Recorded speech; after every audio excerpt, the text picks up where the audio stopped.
नमस्कार, ज्ञान के भंडार में आपका स्वागत है। आज हम इस वीडियो में बात करेंगे कक्षा 9वीं, विषय हिंदी, अध्याय फर्स्ट, और इस चैप्टर का नाम है दो बैलों की कथा। तो आज हम इसके क्वेश्चन आंसर करेंगे और वन बाय वन मैं आपको क्वेश्चन समझाते आंसर समझाती भी जाऊंगी और हम इस चैप्टर को पूरा कंप्लीट करेंगे। पहला क्वेश्चन है, कांजी हाउस में कैद पशुओं की हाजिरी क्यों ली जाती होगी? तो इसका आंसर है, देखो पहले तो ये बताती हूँ आपको, काजी हाउस में क्या होता है, जानवरों को रखा जाता है, बांध के रखा जाता है। वहाँ हर प्रकार के जानवर होते हैं, बकरी, भेड़, गधा, गाय, मतलब जो जो बीमार जानवर होते हैं या गलियों में जो एक्स्ट्रा जानवर घूमते फिरते रहते हैं उनको उस जगह बांधा जाता है और उस जगह को कहते हैं कांजी हाउस में। उसमें क्या होता है, पूरे दिन में एक बार उनको पूरा देखा जाता है, गिना जाता है कि कितने जानवर थे और कितने ही हैं। अगर मान लो उसमें से कोई जानवर भाग जाता है या कोई बीमार ज़्यादा होता है तो उसको साइड अलग कर देते हैं ताकि और जानवरों में बीमारी ना फैले, या कोई मर जाता है तो उसको हटा देते हैं। तो इस तरह वो पूरे दिन में एक बार उसकी हाजिरी टाइप मतलब ली जाती थी।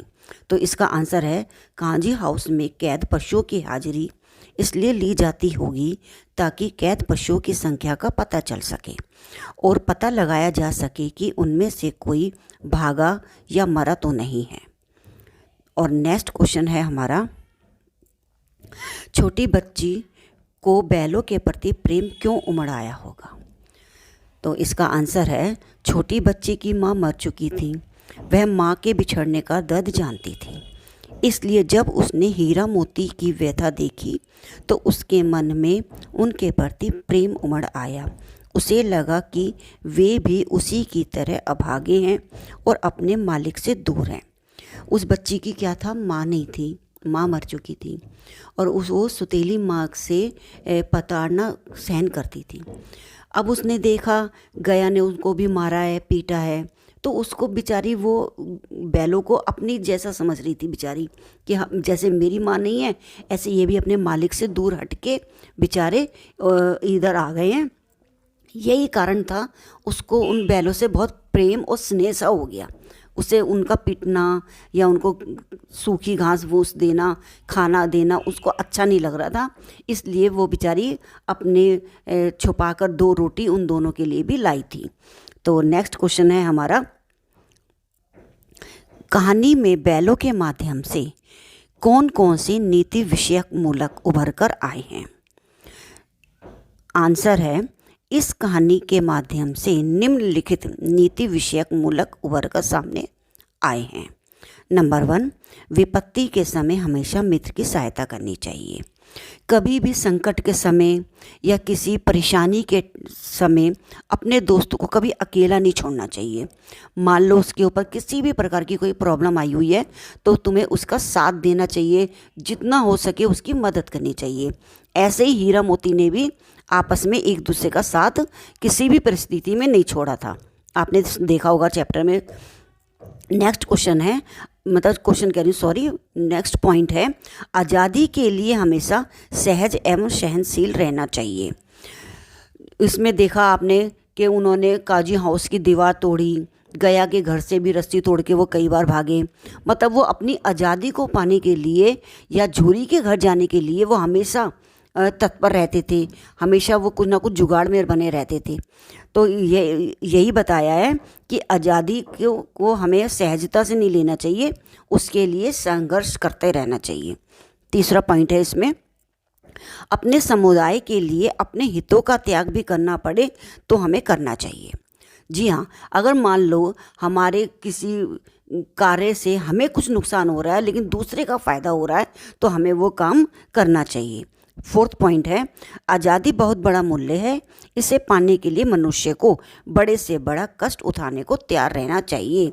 आज़ादी आसानी से नहीं मिलती है, उसको पाने के लिए बहुत बहुत कठिन कार्य भी करने पड़ते हैं। आपने देखा होगा, इस एज के बच्चों को तो नहीं पता, लेकिन जो हमसे बड़े हैं, हमारे बुज़ुर्ग हैं, उन्होंने आज़ादी और ग़ुलामी का टाइम देखा है। उनसे पूछो कि हमें इस आज़ादी को पाने के लिए कितने बलिदान देने पड़े हैं, हमारे कितने सैनिकों को और लोगों को कितना मतलब अत्याचार सहना का पड़ा है। उसके बाद जाकर कहीं हमारा देश आज़ाद हुआ और हमने आज़ादी का स्वाद चखा है। नेक्स्ट क्वेश्चन है, प्रस्तुत कहानी में प्रेमचंद ने गधे की किन सब भावगत विशेषताओं के आधार पर उसके प्रति रूढ़ अर्थ मूर्ख का प्रयोग न कर किसी अन्य शब्द की ओर संकेत किया है? तो इसका आंसर है, प्रेमचंद ने गधे की सहनशीलता, सीधेपन, क्रोध न करने, हानि लाभ, सुख दुख में समान रहने आदि गुणों के आधार पर उसे बेवकूफ़ के स्थान पर संत स्वभाव का प्राणी करार दिया है। जैसे आप देखते हो, जो सज्जन व्यक्ति होते हैं वो कभी भी, उनको हम कुछ कड़वा भी बोल देते हैं तो वो हमें पलट के जवाब नहीं देते और उस बात को वहीं की वहीं दबा देते हैं, मतलब झगड़ा या बदले की भाव नहीं रखते। ऐसी बेचारा गधा होता है, उसको मार लो, पीट लो, वो फिर भी तुम्हारा काम करेगा, गुर्राएगा नहीं तुम्हें। कभी तुमने गधे को गुर्राते देखा है? नहीं देखा ना। वो बिल्कुल सीधा साधा होता है, उसको कुछ भी खाने को दे दो, जितना मर्जी उससे काम ले लो। तो मतलब एक सीधापना होता है। तो उस प्रेमचंद जी ने उसको बेवकूफ़ या गधे की बजाय उसको संत वाला स्वभाव, जिसे कहते हैं संतों के स्वभाव जैसा होता है, का करार दिया है। जो व्यक्ति बहुत सीधेपन के कारण सम्मान के पात्र नहीं समझा जाता, यानी कि बहुत ज़्यादा सीधा जो बंदा होता है ना, उसको हम जैसे मर्जी हाँक लेते हैं। हमें पता है पलट के ना तो वो जवाब देता और ना ही वो हमसे कोई बदला लेता है। ये लोगों की बहुत मेंटलिटी होती है। मतलब आम जीवन में भी आप देखोगे, जो सीधा बंदा होता है ना, उससे इतना ज़्यादा हम वो नहीं होता है, उसको एकदम अवॉइड कर देते हैं। लेकिन ऐसा नहीं होना चाहिए। संत होते हैं, मतलब जो बेचारे जवाब नहीं देते, अच्छे वाणी बोलते हैं। कोई तुम उसको गाली भी दे दोगे तो भी वो पलट के तुम्हें कुछ जवाब नहीं देता। तो प्रेमचंद जी ने ऐसे स्वभाव वालों को, सीधे लोगों को बेवकूफ़ ना कहकर या गधा ना कहकर उन्हें संत स्वभाव के प्राणियों से जोड़ा है। नेक्स्ट क्वेश्चन है हमारा, किन घटनाओं से पता चलता है कि हीरा और मोती में गहरी दोस्ती थी? आंसर है, हीरा और मोती दोनों बैलों में गहरी दोस्ती थी। कहानी के कुछ प्रसंगों के माध्यम से यह बात स्पष्ट भी होती है। कैसे? नंबर 1 पे है, दोनों एक दूसरे को चाटकर और सूंघकर अपना प्रेम प्रकट करते थे। अब वो एक दूसरे से बोल तो तुम पाते नहीं थे, क्योंकि वो जानवर थे, बैल थे। तो वो क्या था, एक दूसरे को चाटकर अपना स्नेह दिखाते थे कि भाई मैं भी तुझसे प्यार करता हूँ। हीरा मोती को चाटता था, मोती हीरा को चाटता था।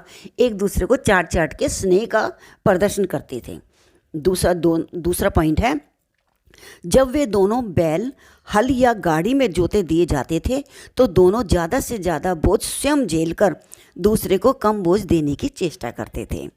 मतलब जानवर होते हुए भी आपस में इतना प्रेम दिखाते थे। जब उनको हल के लिए जोता जाता था तो वो चाहता था कि मेरे पे ही बोझ रहे।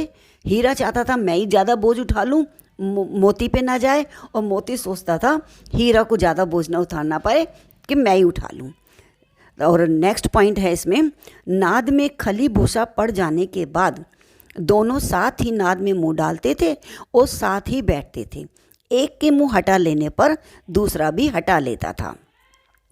मतलब जो एक नाद, एक ऐसी जगह होती है जहाँ पे हम जानवर को खाना वगैरह देते हैं, गायों को, बैलों को, उसे नाद बोला जाता है। जब उस नाद के अंदर घास वगैरह डाली जाती थी तो वो दोनों एक साथ ही खाते थे। अगर एक का पेट पहले भर गया और वो हट जाता था तो दूसरा भी अपना मुंह हटा लिया करता था। साथ ही खाते थे और साथ ही एक जगह बैठते थे। अच्छा, नेक्स्ट पॉइंट है, जब कुछ लोगों ने खेत से पकड़ कर ले जाने के लिए दोनों को घेर लिया तब हीरा निकल कर भागा, परंतु मोती के पकड़े जाने पर वह भी बंधक बनने के लिए स्वयं लौट आया। मतलब जब उसने दोनों को पकड़ रहे थे खेत में खाते वक्त, उसका जब मालिक आ गया था तो दोनों को पकड़ने की कोशिश करा, तो हीरा तो निकल के भाग गया था, लेकिन मोती पकड़ा गया था। उसके बावजूद भी हीरा दोबारा वापस आया और अपने को स्वयं ही पकड़वा दिया। मतलब इतना प्यार था, अगर मोती नहीं भाग पाया तो हीरा ने भी अपने आप को बंधक बनाना स्वीकार किया। नेक्स्ट है, काजी हाउस की दीवार के टूटने पर जब हीरा ने भागने से मना कर दिया तो अफसर होने के बावजूद भी मोती भी उसे छोड़कर नहीं भागा। मतलब यहाँ पर काजी हाउस में की दीवार टूटने पर मोती भी नहीं भागा हीरा के मना करने पर। मतलब दोनों एक दूसरे से इतना प्रेम करते थे। अब नेक्स्ट क्वेश्चन है, लेकिन औरत जात पर सींग चलाना मना है, यह भूल जाते हो। हीरा के इस कथन के माध्यम से स्त्री के पति प्रेमचंद के दृष्टिकोण को स्पष्ट कीजिए। आंसर है, हीरा के इस कथन से यह ज्ञात होता है कि समाज में स्त्रियों के साथ दुर्व्यवहार किया जाता था। यानी कि औरतों के संग जो उनका वहाँ के समाज था, वहाँ पर अच्छा व्यवहार नहीं करते थे, उनको प्रताड़ित किया जाता था। वही बात इन्होंने इसके माध्यम से बताई है। उनके शारीरिक यातनाएं दी जाती थी, यानी कि जो औरतें थीं उनको मारा पीटा भी जाता था। इसलिए समाज में ये नियम बनाए जाते थे कि उन्हें पुरुष समाज शारीरिक दंड न दे, यानी कि उनके संग मतलब उनके ऊपर हाथ ना उठाए, ऐसा उन्होंने मतलब वहाँ के लोगों ने रूल बनाया। हीरा और मोती भले इंसानों के प्रतीक हैं, इसलिए उनके कथन सभ्य समाज पर लागू होते हैं। असभ्य समाज में स्त्रियों की प्रताड़ना होती रहती थी। यानी कि सभ्य समाज में तो ऐसा नहीं होता कि हम हाथ उठाएं, जाहिलता बोला जाता है इस बात को। तो सभ्य समाज में ये सब नहीं होता, स्त्री और औरत को समान माना जाता था। लेकिन उस समय उस कथन से, उस चैप्टर से हमें ये पता चलता है कि वहाँ पर औरतों के साथ अच्छा व्यवहार नहीं किया जाता था। नेक्स्ट क्वेश्चन पे है, 7 नंबर है, किसान जीवन वाले समाज में पशु और मनुष्य के आपसी संबंधों को कहानी में किस तरह व्यक्त किया गया है। आंसर है, प्रेमचंद ने किसान जीवन में मनुष्य तथा पशुओं के भावनात्मक संबंधों को हीरा और मोती 2 बैलों के माध्यम से व्यक्त किया है। हीरा और मोती दोनों जोहरी नामक एक किसान के बैल हैं, जो अपने बैलों से अत्यंत प्रेम करता है और इसी प्रेम के वशीभूत होकर हीरा और मोती अपने मालिक जोहरी को छोड़कर कहीं और नहीं जाना चाहते। अब आपने देखा होगा, जानवर को अगर हम प्यार करते हैं तो जानवर भी बदले में हमें प्यार देता है। मतलब उसको प्यार की भाषा भी समझ आती है, जानवर होते हुए भी। अब गया के घर जाते थे, जबकि काम तो वहाँ पे भी वो करते थे, जोहरी भी काम उससे लेता था उन दोनों से, लेकिन गया उनको मारता था, पीटता था, प्रताड़ित करता था और खाने को भी रूखा सूखा देता था। उन्हें पता चल रहा था कि ये हमें प्यार नहीं कर रहा है, लेकिन जोहरी उनको प्यार करता था। तो वो दोनों भी जोहरी का घर छोड़कर नहीं जाना चाहते थे, वो चाहते थे हम जोहरी के ही घर रहें। इसलिए गया के घर से वो कितनी बार भागने की कोशिश करी उन्होंने। मालिक जोहरी को छोड़कर नहीं जाना चाहता था। इससे यह स्पष्ट होता है कि पशु भी स्नेह का भूखा होता है। मतलब काम तो वो दोनों जगह कर रहे थे, लेकिन जोहरी उनको प्यार करता था तो वो जोहरी के घर रहना चाहते थे, और गया उनको मारता पीटता था तो वो गया के यहाँ नहीं रहना चाहते थे। प्रेम पाने से वे भी प्रेम व्यक्त करते हैं और क्रोध तथा अपमान पाने से वे भी असंतोष व्यक्त करते हैं। अगर तुम उनको मारोगे पीटोगे तो वो भी अपना क्रोध दिखाते हैं, भागने की कोशिश करते हैं, तुम पे सींग दिखाते हैं। तो ये वाली बात जानवरों के माध्यम से हमें बताइए। नेक्स्ट क्वेश्चन है, इतना तो हो ही गया कि 9-10 प्राणियों की जान बच गई, वे सब तो आशीर्वाद देंगे। मोती के इस कथन के आलोक में उनकी विशेषताएं बताएं। आंसर है, मोती के इस कथन से उनकी निम्नलिखित विशेषताएं उभर कर सामने आती हैं। नंबर 1, वह आशावादी हैं, क्योंकि उन्हें अभी भी यह विश्वास है कि वह इस कैद से मुक्त हो सकते हैं। यानी कि उन्होंने अपनी हिम्मत नहीं हारी, अगर उनको मारा पीटा और उनको और मोटी रस्सियों में बांध दिया, उसके बावजूद भी उन्होंने वहाँ से भागने की कोशिश करते ही रहे। वह स्वार्थी नहीं है। स्वयं भागने के बजाय उन्होंने अन्य सभी जानवरों को पहले भागने का मौका दिया। यानी कि दीवार तो बेचारों ने खुद ने तोड़ी, लेकिन फिर भी वो इतने अच्छे थे, स्वार्थी नहीं थे, मतलब उनके अंदर ऐसे मैं वाली फीलिंग नहीं थी। उन्होंने बाकी सभी जानवर जो वीक थे, वहाँ पे बंधे हुए थे, उन सबको भगाना पहले वो करा। नेक्स्ट क्वेश्चन है, आज से स्पष्ट कीजिए। नंबर क्या पे है, अवश्य ही उनमें कोई ऐसी गुप्त शक्ति थी जिससे जीवों में श्रेष्ठता का दावा करने वाला मनुष्य वंचित है। ख है, उस एक रोटी से उनकी भूख तो क्या शांत होती, पर दोनों के हृदय को मानो भोजन मिल गया हो। इनका आंसर है, क का पहले है, हीरा और मोती बिना कोई वचन कहे एक दूसरे की मन की बात समझ जाते थे। प्रायः वे एक दूसरे से स्नेह की बातें सोचते थे। यद्यपि मनुष्य स्वयं को सर्व प्राणियों में श्रेष्ठ माना जाता है, किंतु उनमें भी ये शक्ति नहीं होती। ये वाली बात तो हम सभी जानते हैं कि हम मनुष्य अपने आप को सर्वश्रेष्ठ मानते हैं। उसका कारण क्या है, हम अपने विचार व्यक्त कर सकते हैं, यानी कि हम बोल के अपनी बात बता सकते हैं, किसी को भी हम अपने विचार प्रकट कर सकते हैं। लेकिन जानवरों में तो ये नहीं होता, लेकिन उसके बावजूद भी कुछ ऐसा उनमें एक गोपनीय शक्ति थी जो वो एक दूसरे के मन की बात जान लिया करते थे। अब हीरा और मोती के माध्यम से उन्होंने जैसे बताया है, हीरा जब खेत में उसको पकड़ रहे थे, हीरा भाग गया, लेकिन मोती पकड़ा गया।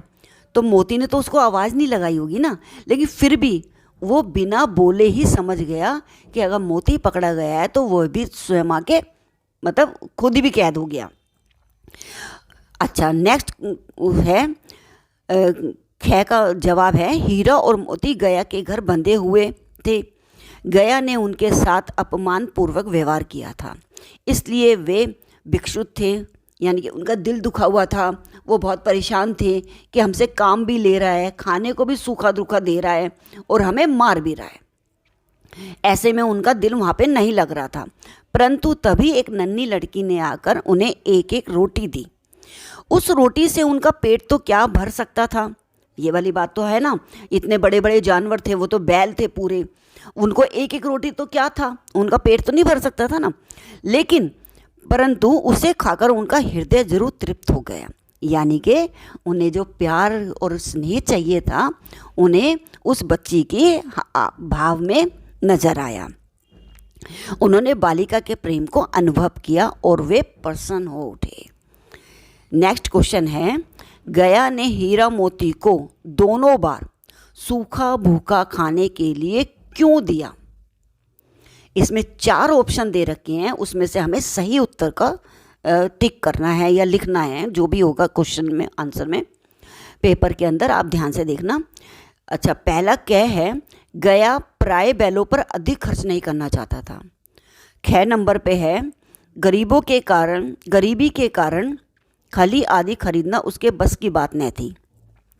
ग है, वह हीरा मोती के व्यवहार से बहुत दुखी था। घ है, उसे खली आदि सामग्री की जानकारी नहीं थी। तो इनमें से सबसे सही आंसर है, वह हीरा मोती के व्यवहार से बहुत दुखी था। आपने देखा था ना चैप्टर में, जब वो गया झूरी के घर से उनको ला रहा था तो रास्ते में दोनों ने कितना तंग किया था, तो उसने घर आके एक तरीके से बदला लिया उन जानवरों से और उनको मारा पीटा था और खाने को भी रूखा सूखा दिया था। नेक्स्ट क्वेश्चन है, हीरा और मोती ने शोषण के खिलाफ आवाज़ उठाई, लेकिन उसके लिए प्रताड़ना भी सही। हीरा मोती की इस प्रतिक्रिया पर तर्क सहित अपने विचार प्रकट करें। इसका आंसर है, हीरा और मोती शोषण के विरुद्ध हैं। वे हर शोषण के विरुद्ध आवाज़ उठाते रहते हैं। उन्हें झूरी के साले गया का विरोध किया तो सूखी रोटी और डंडे खाए। फिर काजी हाउस में अन्याय का विरोध किया और बंधक में पड़े। ऐसे विचार से उन्होंने शोषण का विरोध करके ठीक किया, क्योंकि शोषित होकर जीने का क्या लाभ। शोषित तो भय और यातना के सिवा कुछ प्राप्त नहीं होता। मतलब उनके विचार में ये था कि जब हमें इस तरह रहना ही है तो हम आज़ाद ही होकर रहें, क्यों पिटें बिना मतलब में। खाने को भी नहीं मिलता, पीने को भी नहीं मिलता, सूखा रूखा देते हैं यह लोग। तो उन्होंने वहाँ पे आज़ादी को ज़्यादा पसंद किया और इसलिए उन्होंने समय समय पे कोशिश भी करते रहे। नेक्स्ट क्वेश्चन है, क्या आपको लगता है कि यह कहानी आज़ादी की कहानी की ओर भी संकेत करती है?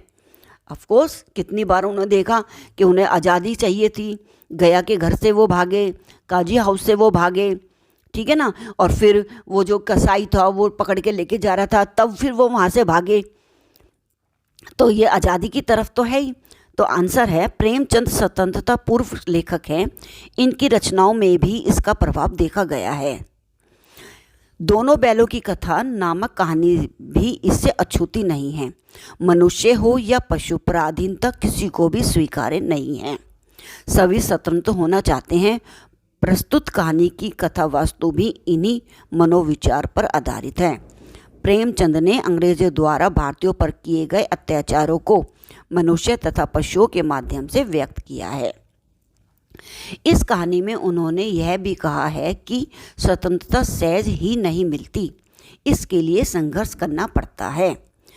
जिस प्रकार अंग्रेजों के अत्याचार से पीड़ित जनता ने अपना क्षोभ विरुद्ध के रूप में व्यक्त किया, उसी प्रकार बैलों का गया के प्रति आक्रोश भी संघर्ष के रूप में भड़क उठा। इस प्रकार अप्रत्यक्ष रूप से यह कहानी आज़ादी की भाव से जुड़ी हुई है। तो आई होप आपको ये वीडियो पसंद आई होगी और नेक्स्ट वीडियो के लिए आप प्लीज़ मेरे चैनल को सब्सक्राइब कीजिए। मैं आपको इम्पोर्टेंट क्वेश्चन भी बताऊंगी जिससे आपको पेपरों में हेल्प मिलेगी। धन्यवाद।